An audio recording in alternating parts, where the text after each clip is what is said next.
Praise the Lord. Hallelujah. Hallelujah. Hallelujah. Praise the Lord. Praise the Lord. Praise the Lord. Praise the Lord.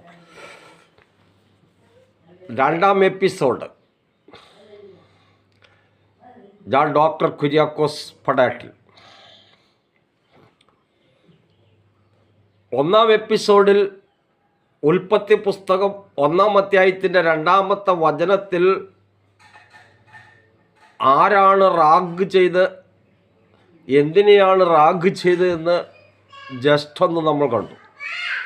എന്നാൽ ഇന്ന് സംസാരിക്കുവാൻ പോകുന്നത് ഉൽപ്പത്തി പുസ്തകത്തിൻ്റെ 1-ാം അധ്യായത്തിൻ്റെ 1-ാമത്തെ വചനമാണ്. 1-ാമത്തെ വചനം ചിന്തിക്കുന്നതിന് മുൻപ് ഉൽപ്പത്തി പുസ്തകം 1-ാം അധ്യായത്തിൻ്റെ 1 മുതൽ 5 വരെയുള്ള വചനമാണ് ഇനിയുള്ള ദിവസങ്ങളിലെല്ലാം ദൈവത്തിൻ്റെ പരിശുദ്ധാത്മാവിൽ ചിന്തിക്കുവാനായിട്ട് പോകുന്നത്. 1 മുതൽ 5 വരെയുള്ള വചനം പരിശുദ്ധമായ വേദപുസ്തകത്തിലെ വചനത്തെ മനസ്സിലാക്കാത്തത്തോളം കാലം ഈ പരിശുദ്ധമായ സത്യവേദപുസ്തകത്തിലെ ഒന്നും തന്നെ ആർക്കും മനസ്സിലാകത്തില്ല.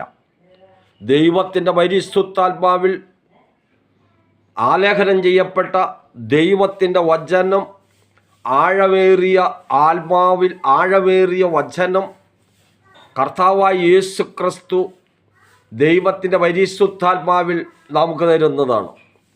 1-ാമത്തെ വചനം, ആദിയിൽ ദൈവം ആകാശവും ഭൂമിയും സൃഷ്ടിച്ചു. ആ വചനത്തിന് മാറ്റമില്ല. 2-ാമത്തെ വചനത്തിലേക്ക് കടക്കുന്നതിന് മുൻപ് 1-ാമത്തെ വചനത്തിൽ ദൈവം ആദിയിൽ ആകാശവും ഭൂമിയും സൃഷ്ടിച്ചു.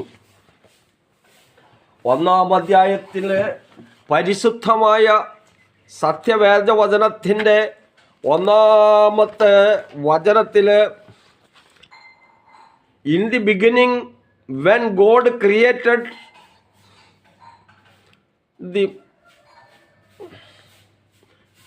Universe. In the beginning when God created in the beginning. 1-ാമത്തെ വാക്യത്തിൽ ദൈവത്തിൻ്റെ ഇത് സ്റ്റോറി ഓഫ് ക്രിയേഷൻ. വചനം സംസാരിക്കുന്നത് ദൈവത്തിൻ്റെ വചനത്തിൽ ആദിയിൽ ദൈവം ആകാശവും ഭൂമിയും സൃഷ്ടിച്ചു. ഭൂമി സൃഷ്ടിച്ചെന്ന് പറയുന്നത് ഇംഗ്ലീഷിൽ നമ്മൾ കണ്ട് യൂണിവേഴ്സ്, പ്രപഞ്ചം സൃഷ്ടിച്ചു.